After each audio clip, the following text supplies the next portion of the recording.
Hi, everybody. Today I'm joined by Kim Tully, who is the CEO of Engaging Dementia. So thank you very much for joining me today, Kim. I know you're very busy, so I appreciate your time. Thanks so much for the invitation, Eileen. Okay, so Kim, can you tell me what you did prior to joining Engaging Dementia? Yes, as people are going to tell from my accent, I'm originally from the US, but I've been here in Ireland for 20 years. And before I moved into the community and voluntary sector, I worked for a big international company, Fortune 500 company in international business. So I did a little bit of compliance and governance and managed different teams in different countries. I have that background, but I decided in 2020 that I wanted to make a change.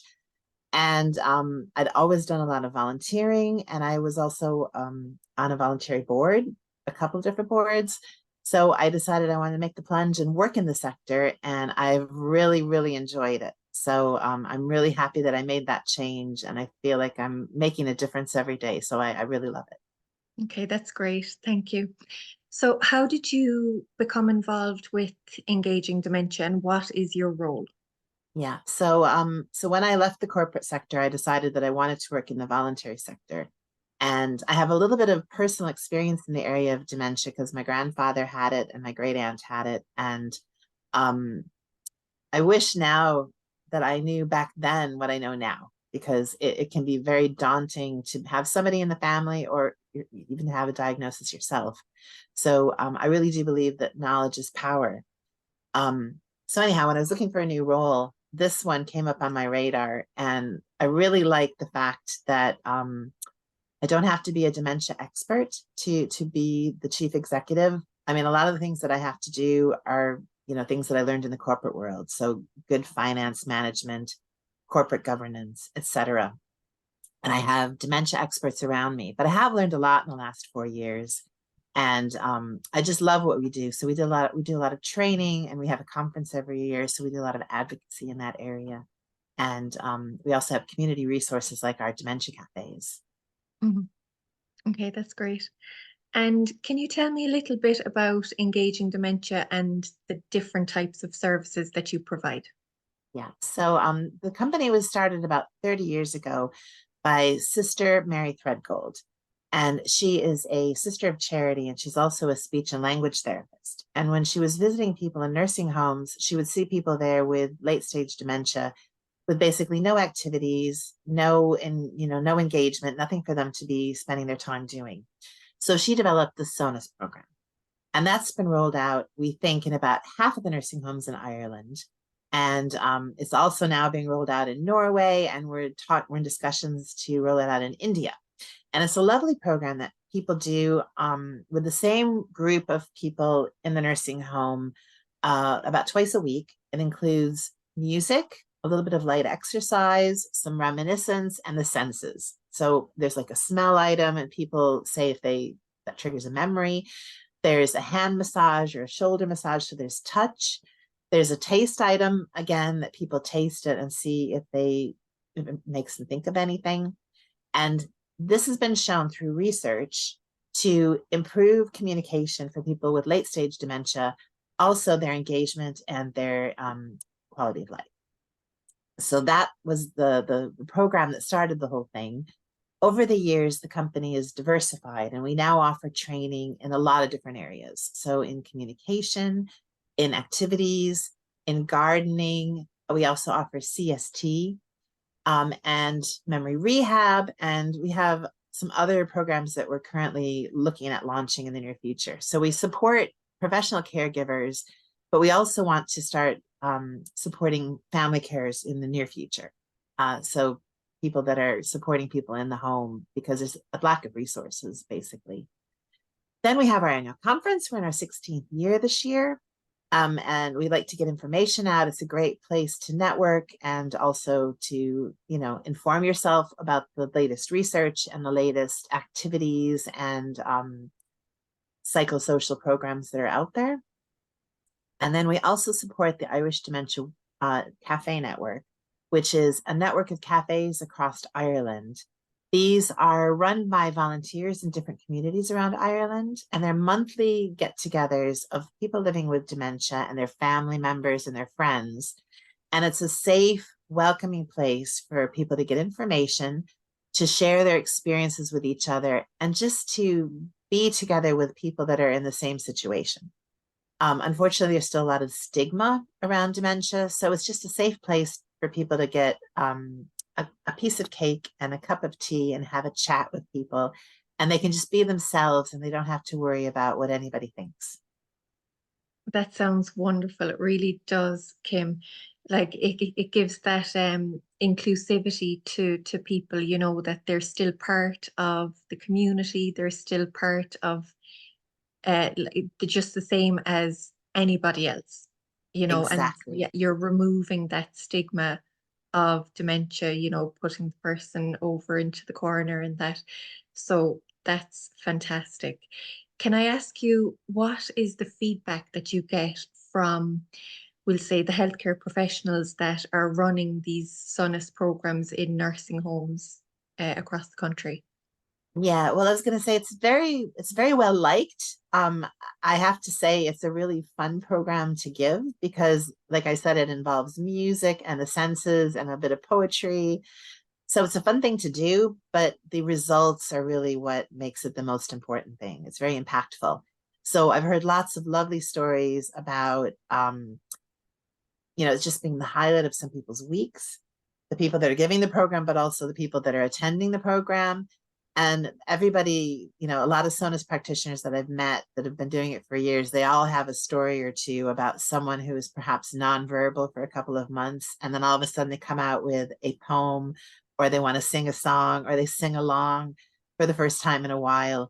So it just really does work, which is Mhm. lovely. Yeah, it sounds really rewarding as well.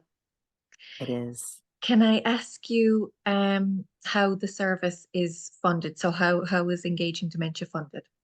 Exactly. So we get some HSC funding, which we are very appreciative for. And then we also charge for our courses and for the conference.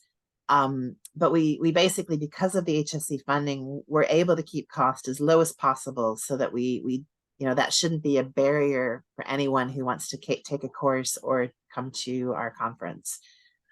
So that's kind of our business model. We need to break even every year.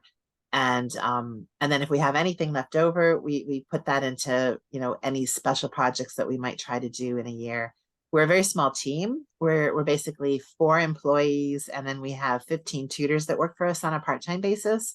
So we try to be very clever with our use of money and really get as much bang for our buck as we can. Okay, very good.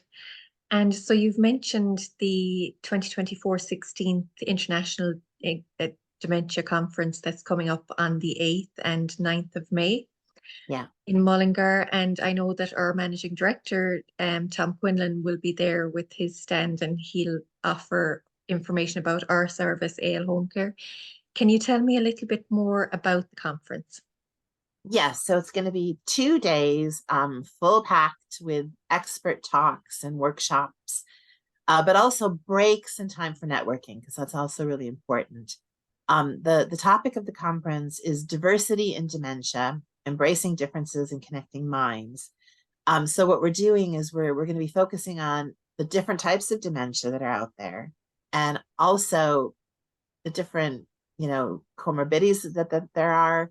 So, for example, dementia with intellectual disabilities, um, different groups of people that have dementia and how they cope with it.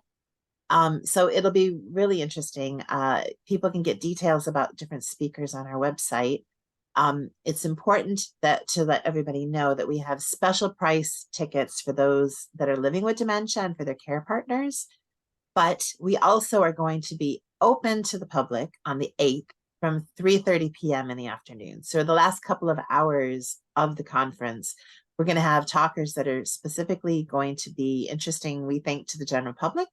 And we're going to try to have as many people attend as possible so that we can share information and get the word out. Brilliant. So a lot of learning and collaboration and networking. That sounds great. So I know earlier you said that you're not an expert in dementia care, but I suppose being in the industry that you're in at the moment, would you be able to give me a kind of an idea of what advice you might give to, we'll say, a person or their caregiver who has a recent diagnosis of dementia? I'm sure, Eileen. So, as I said, I'm not an expert, but I've learned a lot in the last 4 years. And I think what's really important is something that a lot of people living with dementia say is that when you meet one person with dementia, you've met one person with dementia. So everyone's symptoms are different, everyone's path is very different. So it's really hard to kind of give advice that would cover everybody who might get a diagnosis. Some people are very private when they get a diagnosis. Other people are very open. They want to talk about it. They want to get as much information as possible. So I would just encourage people to, as much as they're comfortable, share their diagnosis with others, because I think there's no shame. There should be no shame in it, even though there is still a bit of stigma. I'm very impressed by some people that I've heard that they actually tell people, I have dementia, so I don't remember your name. And there's no embarrassment in telling people, listen, I have this disability. You can help me by reminding me what your name is. And there should be no embarrassment about that. Mm-hmm. As well as that, I think people should be open about getting as much information as possible. There are good sources of information out there. The Understand Together campaign, which is part of the HSC, they have a wonderful website with lots of information. Our website also has a lot of really good resources on it, and we have a YouTube channel as well, and Spotify playlists in all different genres of relaxing music. I would also encourage people to look at the Alzheimer Society's website, and they also have dementia advisors in every county.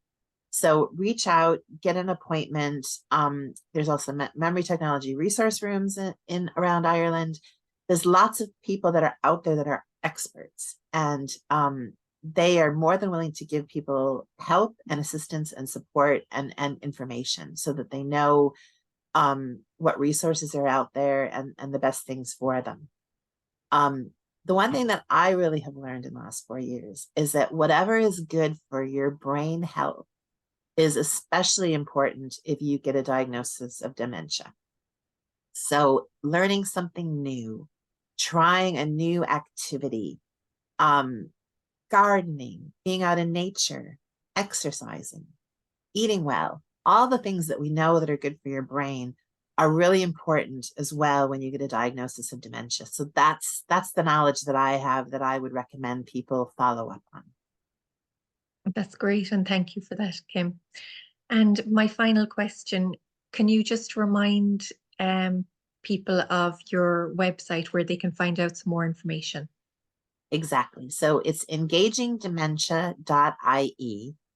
And again, as I mentioned, we're also on YouTube and we're on Spotify.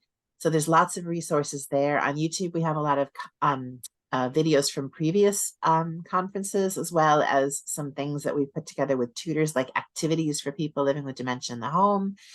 And we also are very active on social media. So if people want to follow us on Facebook or LinkedIn or Twitter, we can also, they can get information there about our activities, but also other things going on in the sector that we share. Okay, that's great. Kim, thank you so much for joining me today. I appreciate you giving us some little bit of your time and your advice and the information that you've given us today. So thank you very much. Thank you very much for having me, Eileen. It was lovely to have a chat with you. You too.